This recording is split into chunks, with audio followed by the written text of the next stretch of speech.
a Justice League, and basically Moon and I go fight crime, and Alan just stays there and cries all day.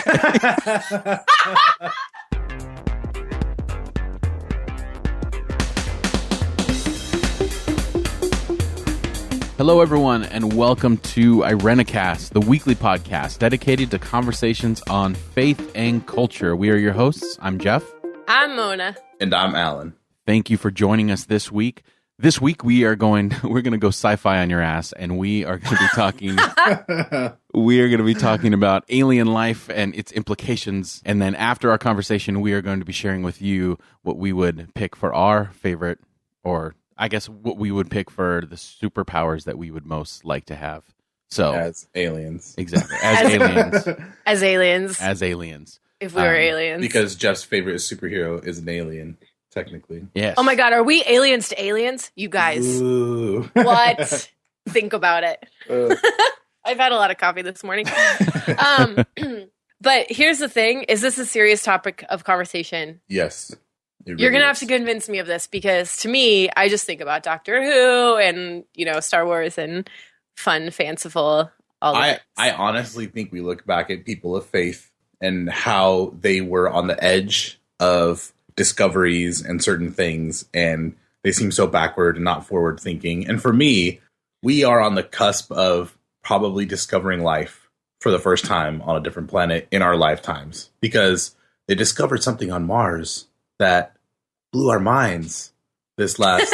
I'm sorry, it sounds week. Like you're being sarcastic. No, I kind of does. Well, wait, yeah. before we get into, maybe we should clarify when we talk the differentiation between life on another planet and intelligent life, right?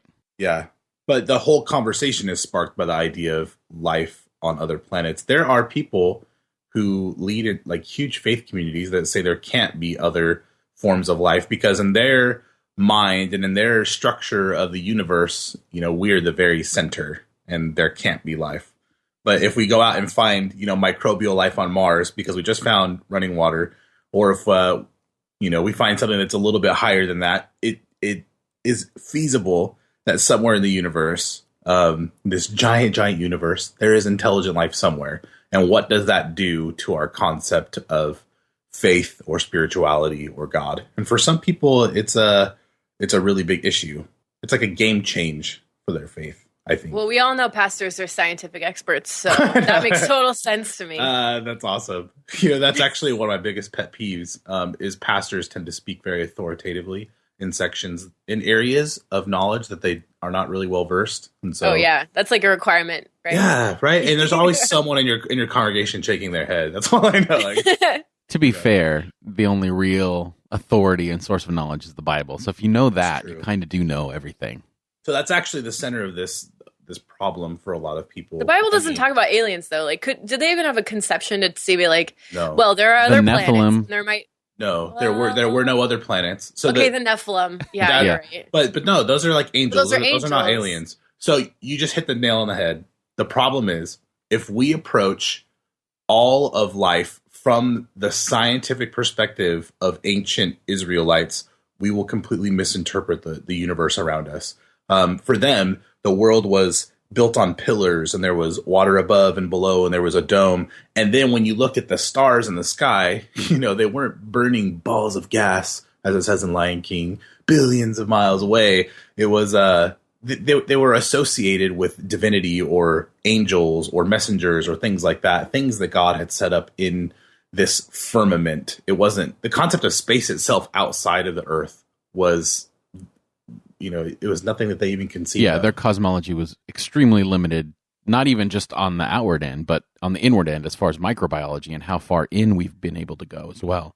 Mm-hmm. And another thing, thinking about life on other planets, it's hard to think about that without thinking about like cosmic evolution.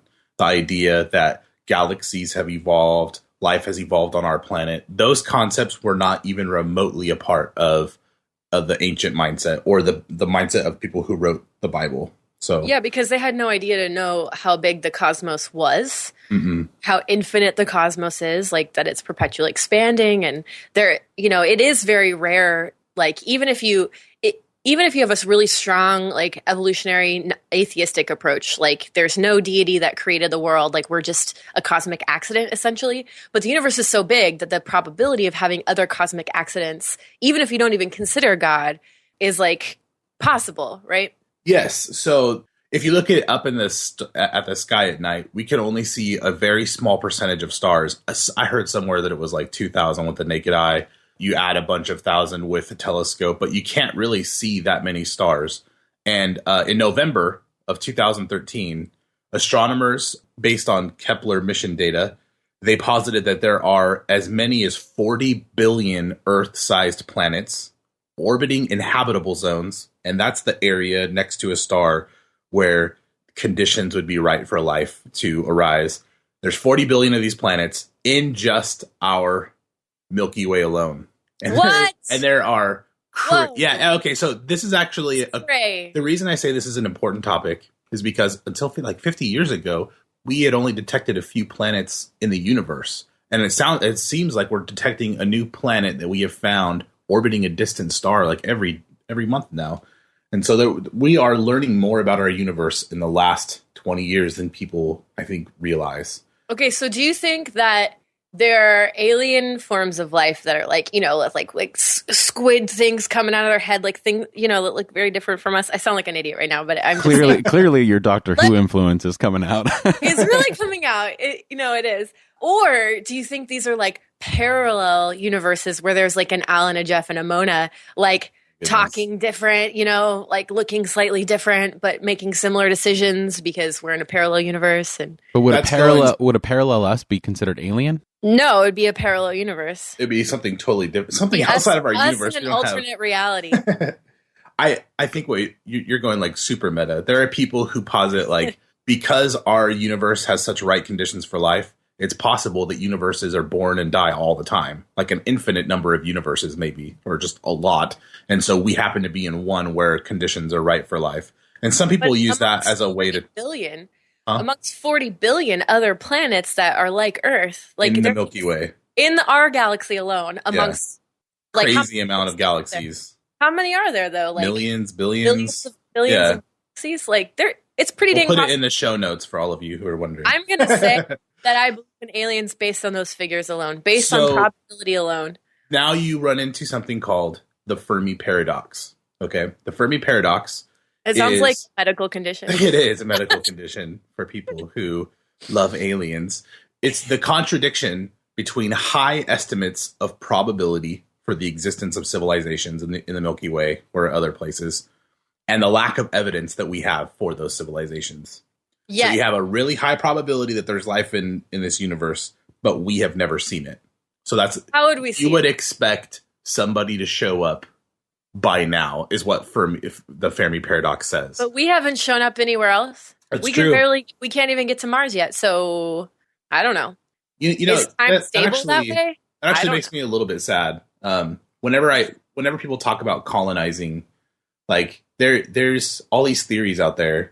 A really good one is like the Kardashev scale that talks about different civilizations. If a civilization harnesses all the energy on its planet, it's possible that it could, travel to another star. Something we don't even know how to get to Mars without being safe, like with being safe at the moment. But if we could harness all the energy on Earth, we could probably get to a different star. And if we could harness all the energy of our star, there's a theory that says we could actually colonize our entire Milky Way galaxy because we can go from star to star harnessing energy. And so if there is a civilization out there that can harness the energy of its star and it has colonized its whole galaxy, it is probably impossible for life to go from galaxy to galaxy. Nobody even talks about that because the distance between stars is huge. But if you think about the distance between galaxies, it's impossible. And that actually makes me super sad because we're all flying away from each other and we'll never be able to, in millions of years, our ancestors, some people say 10 million years from now, our ancestors could possibly, not ancestors, descendants. That's what I should have said.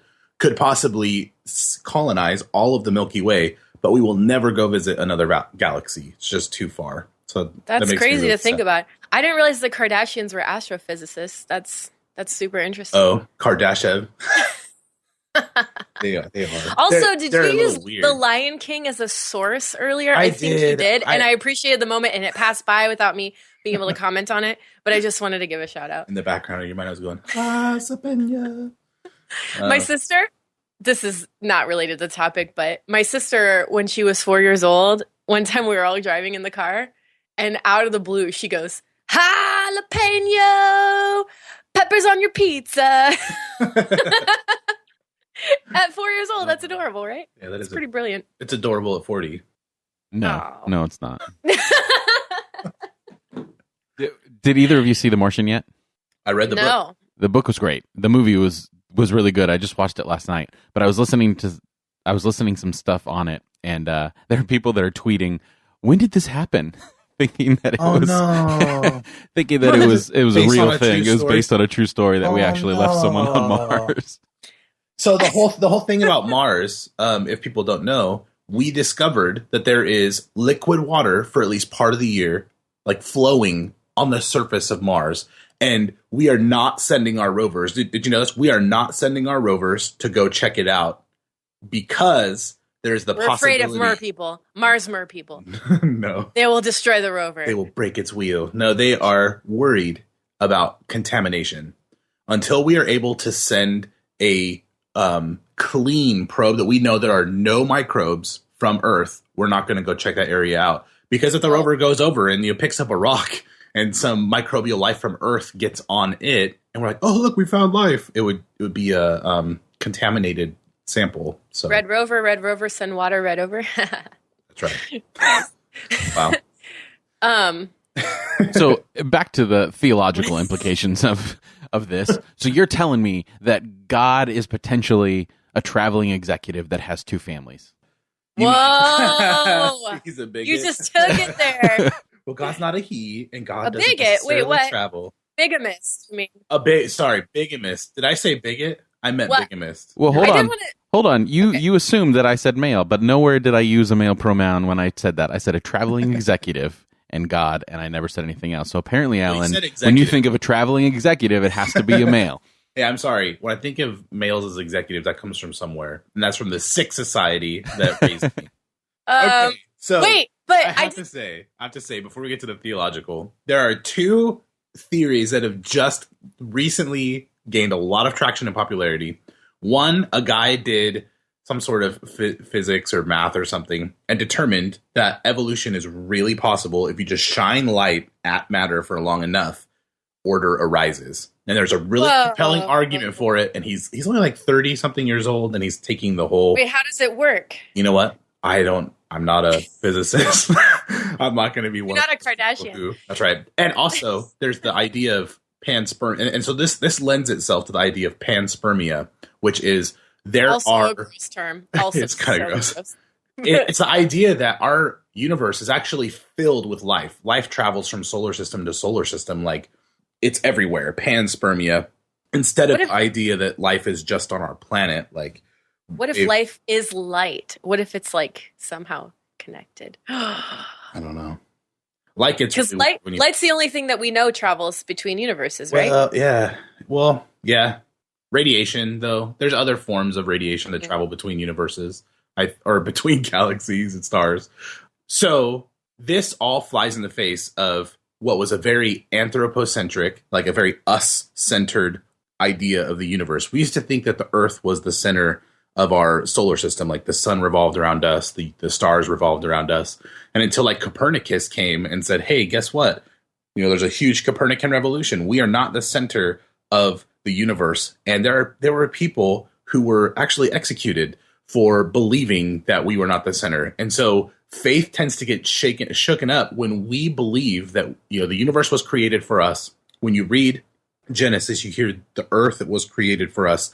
And when you discover through scientific inquiry that we are actually not the center and it doesn't look like it was necessarily created for us, like that reorders something in the mind of the faithful people or believing people. So. Okay, Jeff's question, though, is super apropos then, because if somebody has two families, if God has two planets that God loves, does God love, if God is infinite, if God has infinite capacity for love, then... For us.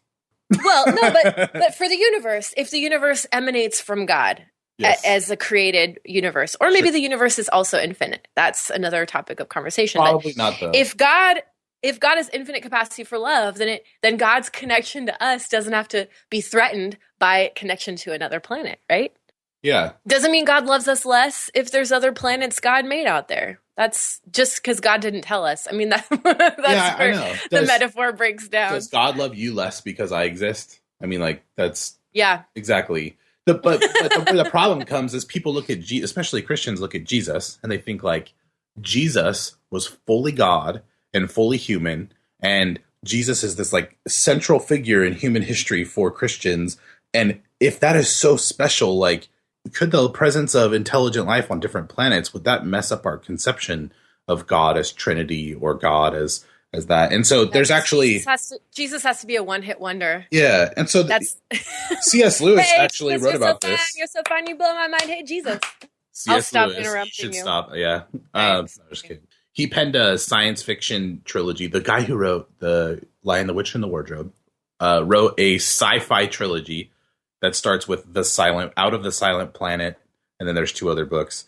And in it, people actually encounter Martians who are unfallen, quote unquote, referencing Genesis, because they don't have the tendency to sin and do evil, like obviously plagues, especially modern humanity. If you go back to C.S. Lewis's time and like World War II and all these things going on, it really looks like humans are evil. And even in our own world, we see evil and sin against each other all the time. So the idea that he wrote was like, what if you encounter a planet where there are beings, conscious beings, that don't have war and don't murder or steal or, covet or all the other sins that we have lists of? How would they relate to God? And C.S. Lewis actually made the argument that we shouldn't go explore space because we'll be like a virus or a plague. We'll take our evil with us. So until we get our house in order here, we should not go exploring. But I completely disagree with him on that point. But it's a really cool thought experiment to think about. It is. It's an interesting premise. I think part of the problem that many people will have with this whole idea of the potential for another planet with, another Jesus or whatever, is that we've talked about this before, but we've canonized our metaphors from Scripture. So when we talk about God in terms of Father and Jesus in terms of Son, we make that metaphor so important, almost godlike or orthodoxy, that if something breaks that metaphor, we have to go away from it because the metaphor is too strong. And I think that's part of the reason. Are you saying that Trinity is a metaphor and an actual thing? You're on dangerous ground, my friend. No, but I'm saying is the way that we explain the Trinity is a metaphor that only scratches the surface of a part of it, and we can't fully understand how that works. I mean, we could do a whole episode on the Trinity, but that's true. I would tend to agree that like if conceptions of God that are like that to me are limiting. Like if in the beginning was the Word, like the Logos, and we saw one form of the Word becoming flesh, like just in one, like did Jesus have like the ultimate divine face? This is a huge conversation in early Christian iconography up to the present day. Is the face of Jesus divine, or did Jesus just pick a face and pick some DNA that just happened to be human? And it didn't matter. So is the face of Jesus so divine that you can't portray Jesus artistically, which is why there were no portrayals of Jesus in like the first 200 or 300 years of the church that we can find. And there were no descriptions of Jesus. It was actually kind of weird. There were descriptions of other historical figures, but the gospel writers, you never hear him described. Like, oh, he was a tall man or a short man. Anyway. We just know that he wasn't like comely to look at, but that's based on more like Old Testament prophecy. So anyway, the point being that like it is the representation of the Logos that we believe in today is that historically and universally cosmically particular, or is it just one aspect of an infinite God that we have a little bit of access to? And there are so much more parts of God that are unknowable and inconceivable, and I tend to believe that, like, if you really do believe in a really big God, then let God be big. I don't know. Absolutely. And I kind of balk. I would say both. I would say Jesus is particular. I believe it's Jesus is the full representation of God. Jesus in is our God context, fully. right? In our context, absolutely. Yeah. How God would show up in other planets or places, like, I can't limit that. I mean, like, even in other religions on this planet, how God shows up outside of my traditions. I believe God speaks to people, and like the Spirit does really surprising things all the time. Just read the New Testament and see what the Holy Spirit of God is doing, breaking people's, assumptions and working outside of traditions. And I think that if we look at a universe where there's a lot of strange things out there, we have to expect that God would operate differently, that the Spirit of God would be different. But, it lends questions like, did you guys ever see Ender's Game when it came out? I read the book. I refuse to see the movie. So I read the book first. The book was amazing. And I read several books after that in the series. And in one of them, there's this like interplay between the Catholic Church and this, foreign race that can speak with human beings. And the question is, like, do you baptize aliens? Do you, evangelize them and ask them to become like you? Do they even need the same things you do? Or, like spiritually speaking, what kind of religion should you offer? Or just those particulars are very difficult to think about. And it's led people like Ken Ham. Ken Ham says it's ridiculous that aliens could ever exist. And I'm sure there's some alien out there that says it's ridiculous Ken Ham could ever exist. And the Pope just said this last year, I believe, that he would baptize an alien if he had the opportunity. I don't think he would force it on the alien, but he would be willing to baptize the alien if the alien wanted. What if water burns them?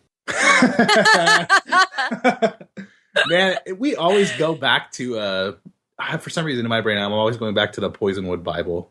I know, Mona, that you've read it.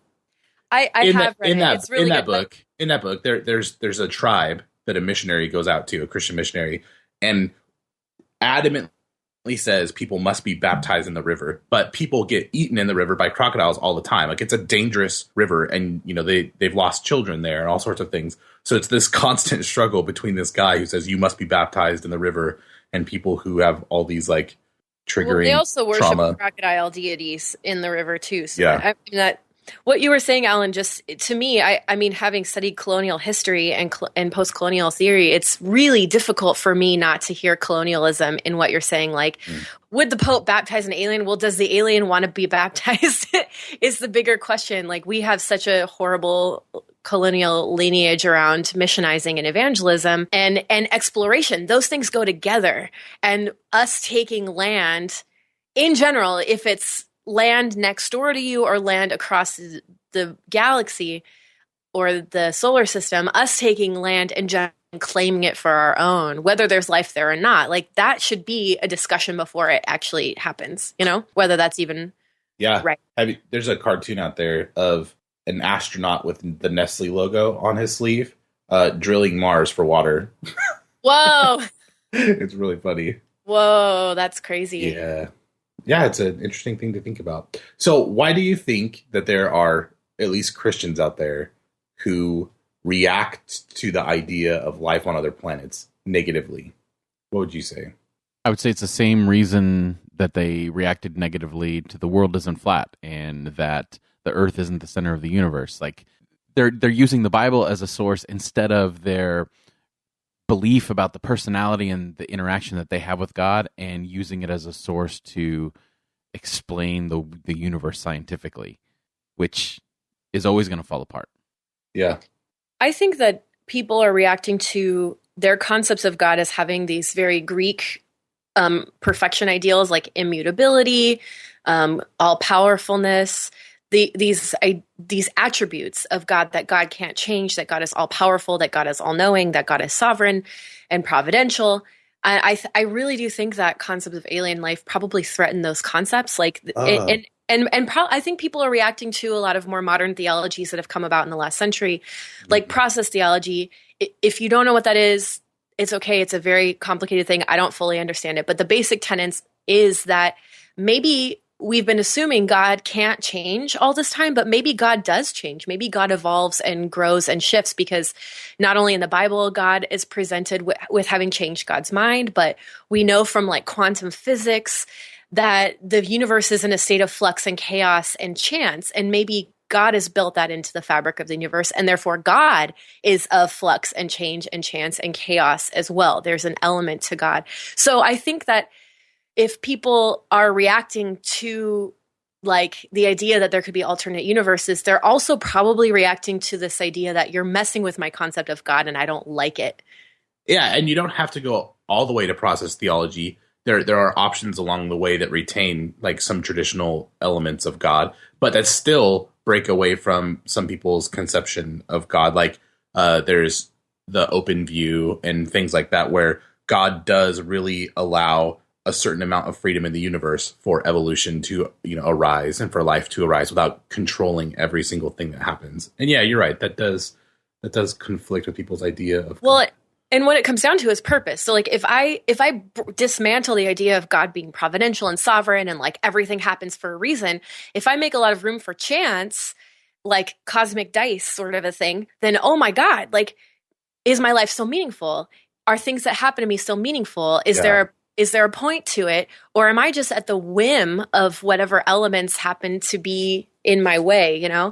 And so I think it terrifies people to think about that. Yeah, I think that you're probably right. There's probably an emotional aspect to it. Like I know I said it tongue in cheek earlier, but what if you did find out one of your parents had a whole nother family? Emotionally, that's a difficult thing to kind of like work through and figure out, because you had this very specific construction of what your parent was and how they interacted with you, and to find out that they have this whole other world, that would be something you try to avoid or take a long time to process through. And imagine if your whole worldview based on God is the same way and you essentially find out the same thing. I could see that would be difficult to begin to maneuver through. All the oldest children get upset. All of us middle children are just excited that they're yeah, but parents can make mistakes and sin against and abuse. Like if God is ultimately good, then can you trust that goodness if you find out God has another family? I don't know. What about the role of like end times theology in people's conception of aliens? You know what I mean? If people really do believe the Earth is going to end kind of at any minute, why go explore? Why contact other civilizations? Why even postulate the possibility of life, all over the place? Honestly, if I'm going to be completely honest, yes, space exploration is interesting and important to some degree, but I have a really hard time with how much it costs when we have so much suffering on Earth and so many people starving and homeless. Let's put our dukes up. We're going to fight right now. Okay, that's fine. That's fine. Like I recently saw an article that's like, it had a picture of the space pen. So like in the 60s or 70s when the space race was starting, pens in space didn't work. So NASA spent, like over $1 million developing prototypes and figuring out a way to make this pen, right, in zero gravity up to an extreme amount of heat. And then, you know what the Russians did with the same problem? They used a pencil. Oh my God. Yeah, I've heard of that before. So to me, it's really hard because yes, exploration and technology is really important for our future, but our present is so full of gaps that it's very, very hard for me to get mad about space exploration being defunded nowadays, because it's just simply not necessary for life on our planet to exist in the present. I don't know about the future. Yeah, the future though, like we have to have, someone did say if we have the ability to terraform a different planet, to take something like Mars and make it habitable for humans, we should be able to terraform our own planet and make it habitable for humans in the future, like work on it and take care of it. We do have the resources to do that here. Yeah. And we do have the resources to make population stable and community stable. So why? For me, I get upset. Not because we're cutting NASA and look, we could use that for education or, for social ills that plague us. I only get upset because I look and see what we spend on war and the worldwide war machine. And I think that like NASA's budget is so incredibly small compared to what we spend on war technology and things for warfare that it's a travesty when we cut stuff from NASA. You're absolutely right. No, yeah. I will absolutely give that to you. And there are things that have been developed that have just technologies that have been developed just because of our space exploration, like MRI machines and all sorts of other things that we take for granted. Like they came to us because of our drive to explore. And you know what? There's another interesting, as far as science goes, another interesting thought out there. We relied on science being done just for science sake, like non-profitable exploration of the universe. created this wealth of knowledge that existed for us in the last 200 years, and we've used up a lot of that knowledge. This comes from the book Emperor of All Maladies. It's the history of cancer. And for instance, in the medical community, they used up a lot of knowledge that was just created in the background to be shared by everybody. And it allowed these huge jumps in technology. Now we are only creating science that's profitable, and we're losing the initial drive to do science for science sake. And it's actually going to slow down our advances in the future. So defunding things like NASA, it doesn't seem like there's a point to developing a pen in zero gravity, but like those kinds of obstacles and those kinds of things like create a wealth of knowledge from which we have no idea. Einstein had no idea when he developed his theory of relativity that GPS would be created in the future, right? He wasn't doing it for money, and he wasn't doing it for anybody. He did it just because he loved science. So I think when we stop pursuing science, we really do shortchange the future. Yeah, I think that's a good point. I think not only that, but you have to look at what it's providing in terms like philosophically. Why are we so opposed to the arts being cut in school? Because it creates a space for something different to look at the world outside of what am I going to do for my job? How am I going to make money? How am I going to do this kind of thing? And I think the sciences, especially in related to things like NASA, they create that endeavor that philosophically I think would lay a foundation that would be better off in the long run, because we'd be looking at the world in a way of discovery and exploration and how to make things new, as opposed to creating a philosophy that looks at the world as how can I use this to make money? Yeah, it really does keep in check the totality of capitalism, the totalization of that. You're right, that the profit mongering would fill our entire concept of what it means to be human. So I really like what you said, Jeff. I think that's awesome. Because it kind of it invades everything. Like even getting ready for this podcast, like I've joined different podcasting communities and stuff like that. And obviously we're doing this for the reason, I think there's some creative motivation in there, but mainly just like a way for us to have these conversations in a way that to bring people in. But man, I can't get through any podcasting community or anything like that, this art, and not hear someone, well, how do you monetize it? How can you make money on this? And I understand that that's fine, and there's a way to do that, and there's nothing wrong with that. But when it's your base philosophy and it's like the first thing that comes out of your mouth when you're thinking about a new medium, then I think that says more. I think it says less about the person and more about the culture that we're creating. Yeah, the motivation comes from like what you think people want to hear versus what you want to say. And that is pretty different. And I guess there's a really strong analogy to science in that. That's really interesting. I've never thought about this, Alan. Thanks for bringing this up. This was totally Alan's idea to do this episode. My goodness. And I'm trying to hold myself back right now. There are so many cool things that... What else do you want to talk about? What else do I want to talk about? What's significant to you? Like in this whole thing, what is the most like magnificent idea? For me, it is the tardigrade. That is a little microscopic bear. And I've seen one under a microscope. All right, maybe I haven't seen one. Never mind. They're microscopic bears, right?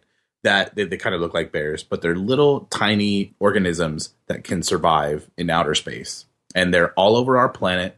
Everywhere you look, you will find tardigrades. They're proliferating not just on our planet, but they can survive the vacuum of space. So some people think like, if there is an animal on our planet that can survive space, who knows? Maybe it came here on a meteor. Maybe it came here, was seeded by some other form of life. And it just gets me excited thinking about the possibility that like maybe we didn't even evolve on this planet. Maybe we evolved on a different planet and we came here.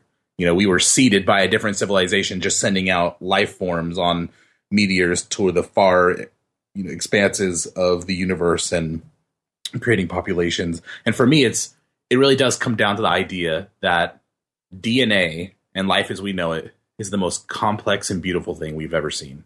If you ask any biological or even chemist, you can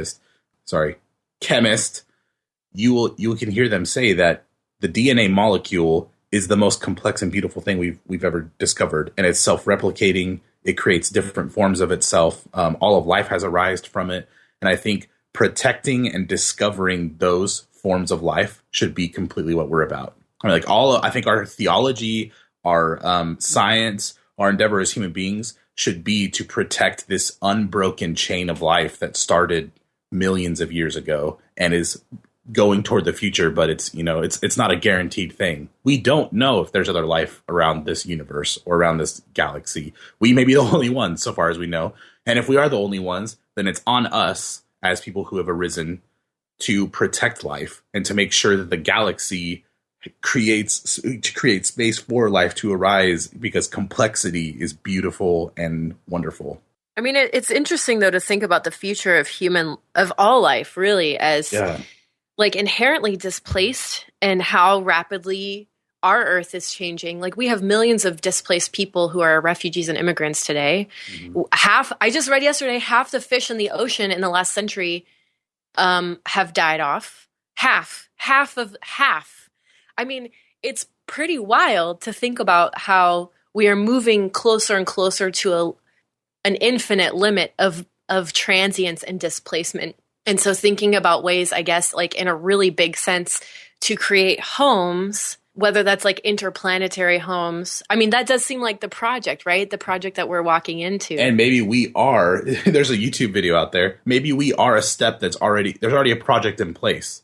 Maybe there is that third stage civilization that exists in our galaxy, and we are just one pocket of life that they are working on or giving space to arise. Maybe they've harnessed all the energy in our galaxy, and they're already here. You know, why haven't they told us about it? Well, they're just letting us arise, right? There's all these theories of ancient aliens. I'm not into that kind of stuff.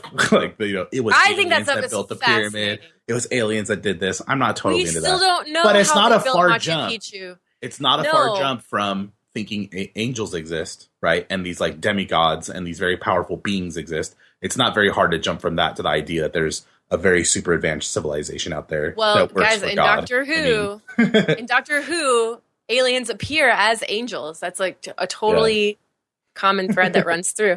So it could be. I mean, why not? So if it's there's not, so many things we don't know. If it's not, maybe we are destined to be that civilization. In tens of millions of years or hundreds of millions of years, we could colonize the whole galaxy. But we need to learn to be able to protect life. I mean, like, we should at least not get in the way of life becoming multiform and complex, right? We're headed toward extinction level events for massive portions of the life on our planet. And we at least need to not get in the way of that, of life spreading, but maybe even get better at helping life spread and diversity spread. Oh my God, you guys, there's just so much work to do. Like, do you ever just get completely overwhelmed by everything? Yeah. Yes. And I don't, and I can't do anything about it really, except talk on a podcast. So I go outside and I look at the stars. That's what I do. It makes me feel That's better. what you do? Yeah. Yeah. What do you do, Jeff, when you get overwhelmed? I'm with you, Mona. I watch Doctor Who.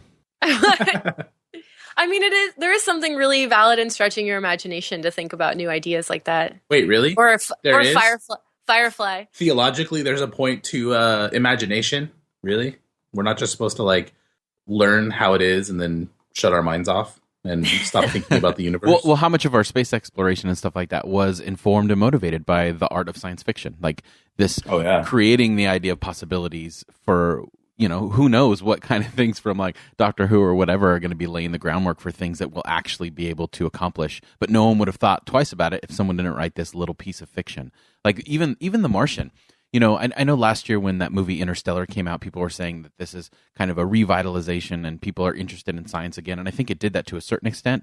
But they're saying the same thing about The Martian, is that what's going to motivate, you know, the government to fund NASA and do all this kind of stuff. Yeah. And it's this guy who sits at his computer and writes a chapter every couple months on his blog that turns into a book, that turns into a movie, that potentially turns into a revitalization of this whole area of science that brings us further than we've ever been before. So I think that there's a powerful connection, and I mentioned it before, between the arts and science and exploration and things that we move forward when we're able to take out those limits that we've put on ourselves as far as like cost and all that kind of thing, you know. The reason I'm laughing, like, that's so funny. I love thinking about how human our science is. Like, we always lumber toward these scientific discoveries. We think of them as purely rational and connected to this like rational thought, Greek thought above all of reality.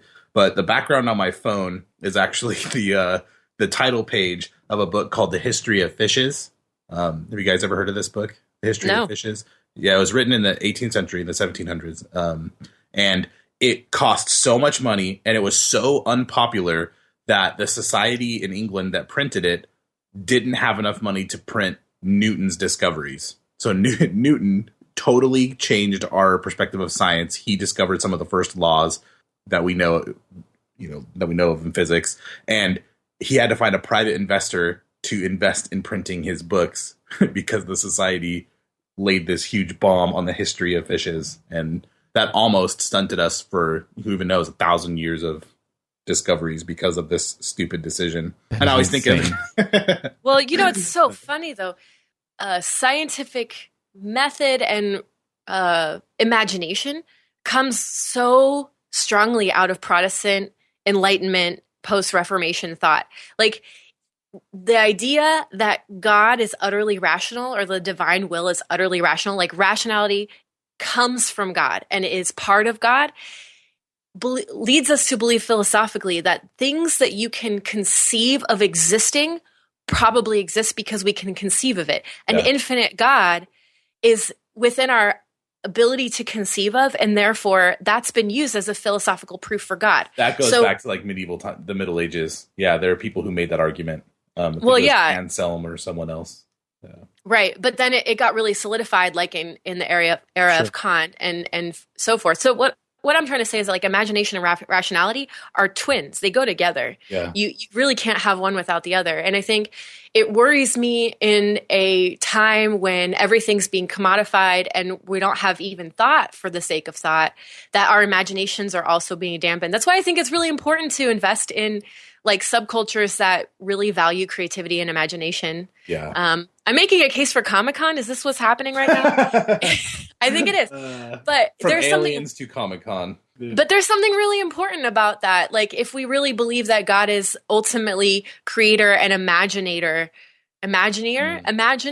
what's the word I'm searching for? I don't know. Imagineer. God is a Disney Imagineer. No, I don't want to. No, but that's really, participating in our divine nature, right? I do want to say one thing. You said, what do I get excited about? Theologically speaking, it really is the Tower of Babel in the book of Genesis.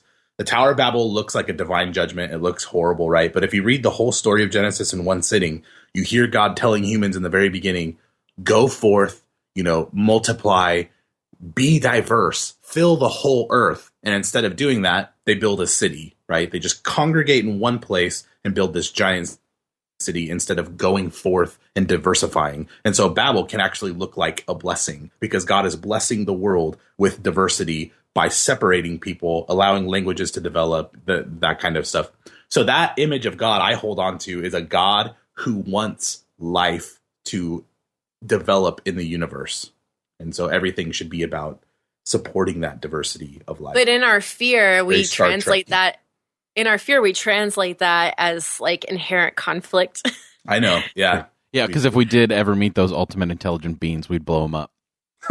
We would try to. Yeah, we would absolutely try to. Only if they wanted to eat us. Listen, I saw Independence Day. I know how it works.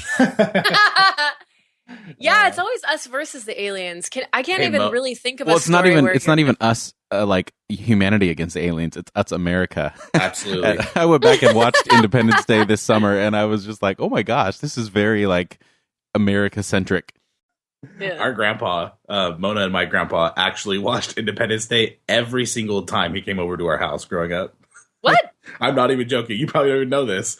We had this like really bad TV. It was like really small, those really thick tube TVs.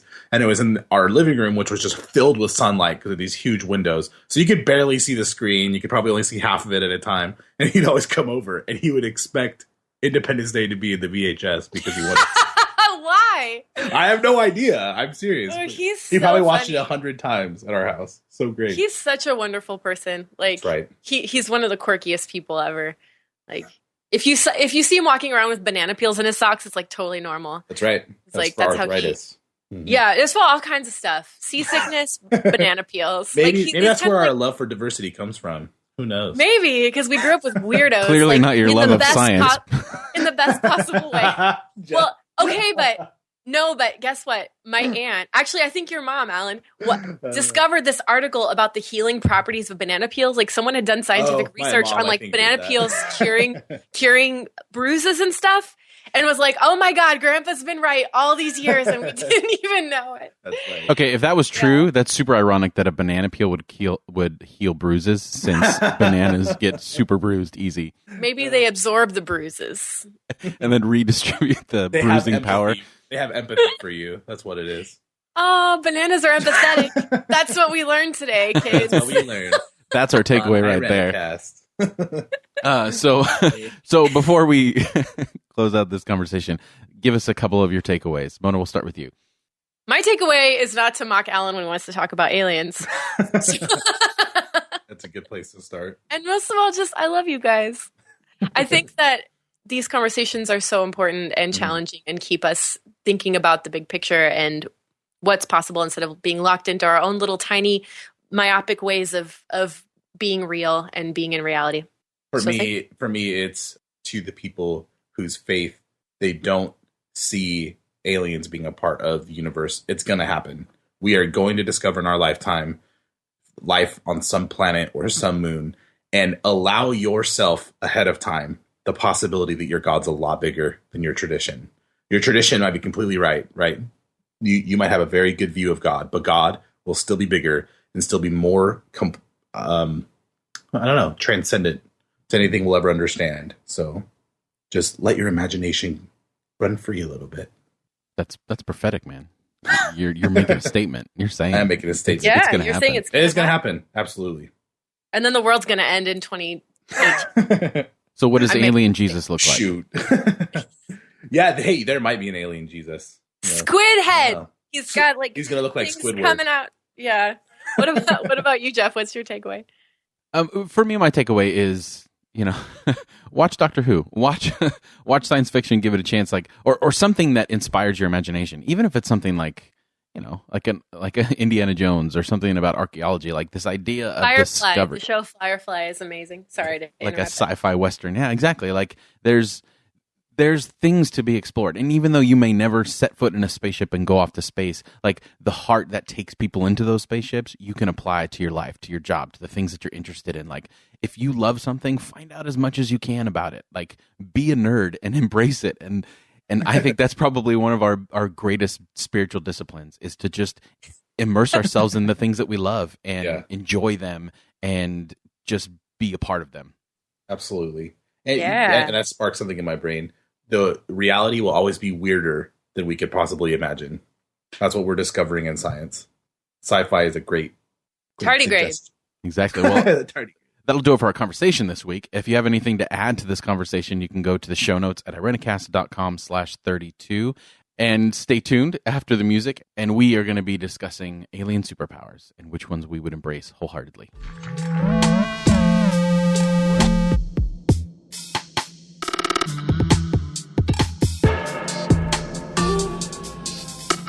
So I think this is our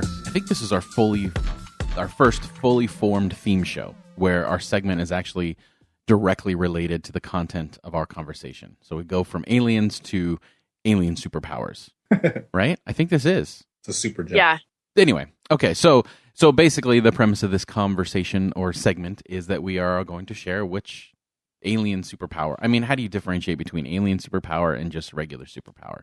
An alien superpower is you are an actual alien from a different planet. Okay, so are we going to be describing what we look like as an alien? I am.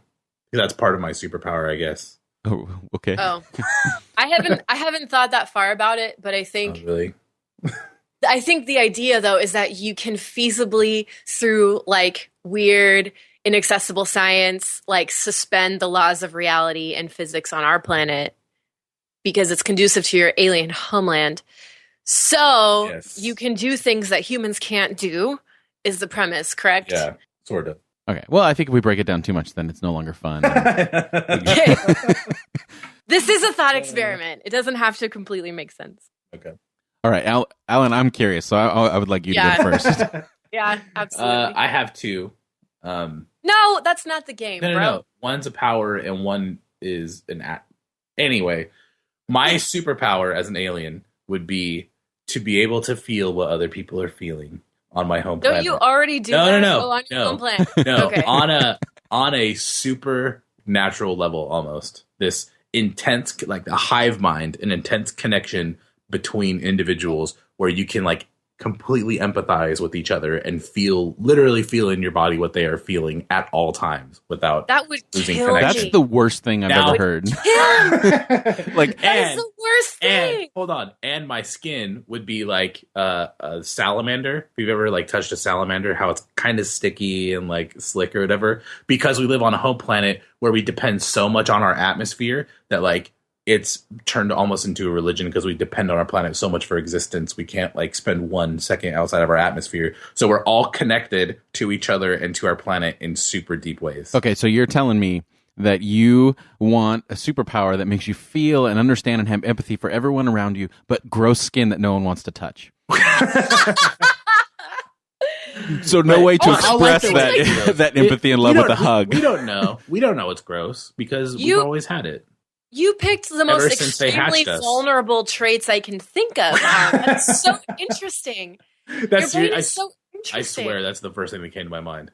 Those two wow. Man, that psychologist paper is getting better and better. Wait, Alan, why am an alien? I mean, if you could suspend the laws of human physics, like salamander skin, what if like you were still that sensitive to your environment, but you didn't have to be slimy? I don't know. That's a part of it. Like oh, man. I don't know if we need to do anything else. I think it's not that weird. I mean, it's so weird. Oh man, but it's good though. So like, you want to be intimately connected though. That's what I'm hearing. All right. Well, wow, that's gonna be hard to top. Mona, why don't you go? Yes, go next? Yeah, make me go next. Sorry. Okay. So at first, you guys, I've been thinking about this really hard all week. At first, I wanted the ability to breathe underwater, but I just saw someone invented a prototype of an oxygen mask that has tiny microgills on it and would allow divers to breathe underwater infinitely without oxygen tanks, which is so freaking cool. So it's already like kind of probably going to happen in the next 10 years. So that's kind of boring. And then I thought that I would want a gravity optional ability, like be able to switch on and off how I relate to gravity. So then I could like literally ghost people. I could just be staring at them and then all of a sudden just float in the air and like back out slowly of the room. But then I thought that's just creepy. Like it doesn't really do much. Like it's fun for me, but it doesn't really affect the cosmos really. So what I've been thinking is that I would like the ability to dismantle matter. Like if you could like reach into matter, this is super meta, reach into matter and dismantle the stuff it's made out of and change it or turn it into something else. Wouldn't that be crazy? Like a nanobot? Kind of, yeah. If there was somehow like make it cease to exist, like antimatter, or just restructure it? Restructure it. Oh. Like so, if all so you could just take like atoms and make them into gold? You're like the like alien like, alchemist. Like turn things into non-material things and non-material things into things. That would be crazy. How would you turn non-material things into things? It doesn't have to make sense. It's in my imagination. You want to be God. That's what you want. I went from breathing underwater to wanting to be God. Yeah, to creating ex nihilo. That's awesome. That would be so sick. That would be. I would use my powers for good. That's like Peter Pan with Robin Williams, the movie.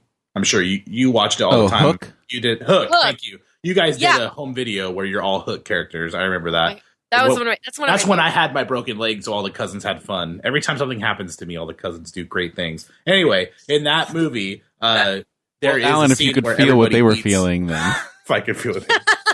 If we could feel what you were feeling, right? Yeah, they were just masking their pain with fun. They were.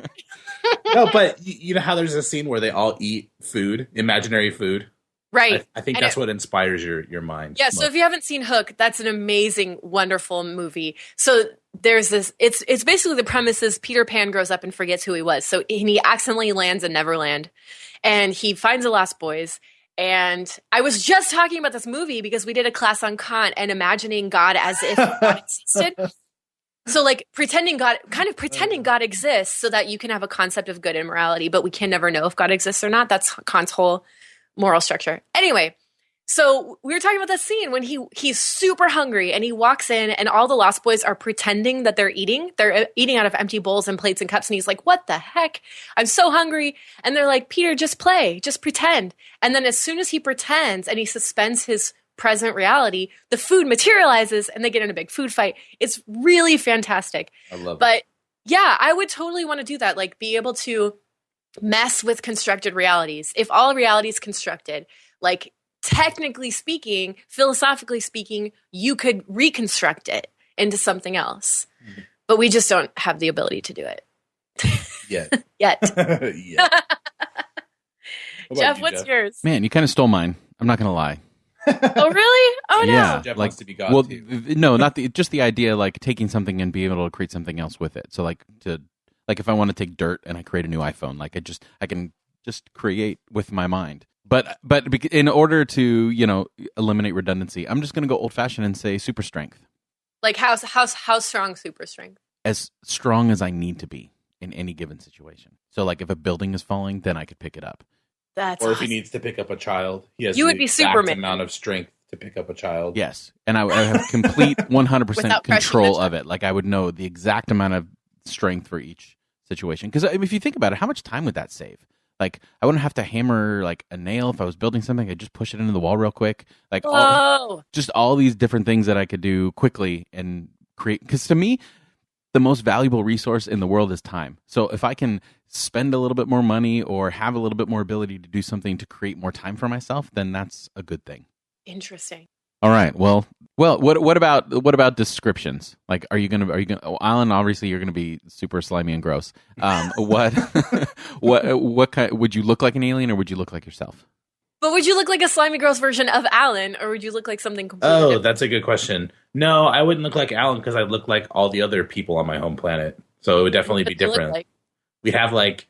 We'd be like a grayish blue, all of us, and we'd have like spots of black, like really soft spots, not hard, small ones with like bigger, like a salamander, like a little, like a banana, sort of, yeah. And we'd all kind of look like each other, but there'd be. What about gender?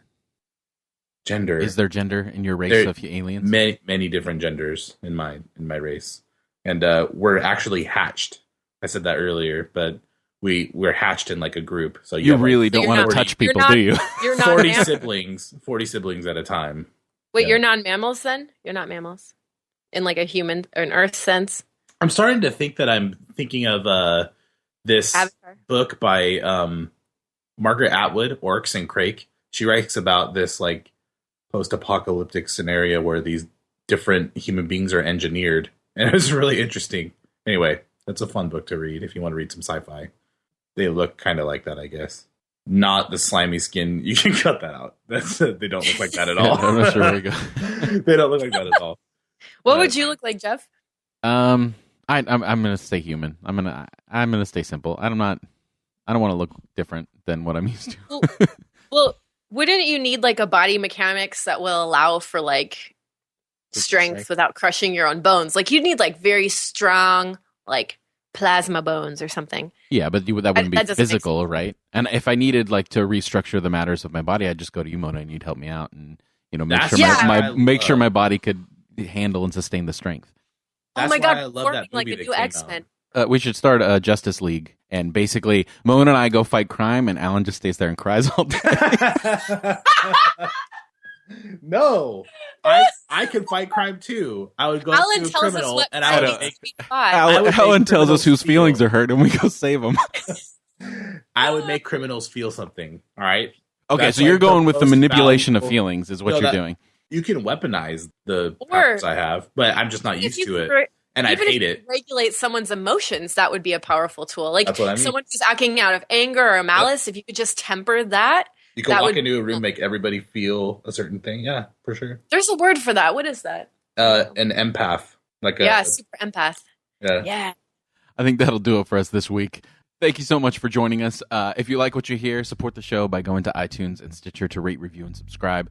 Your ratings and reviews really help the show by making it much easier for people to find us. And you can contact us anytime with feedback for the show at irenicast.com/feedback and find all the ways you can get a hold of us. So I think for this week, I'm Jeff. I'm Mona. And I'm Alan. Thanks for joining the conversation.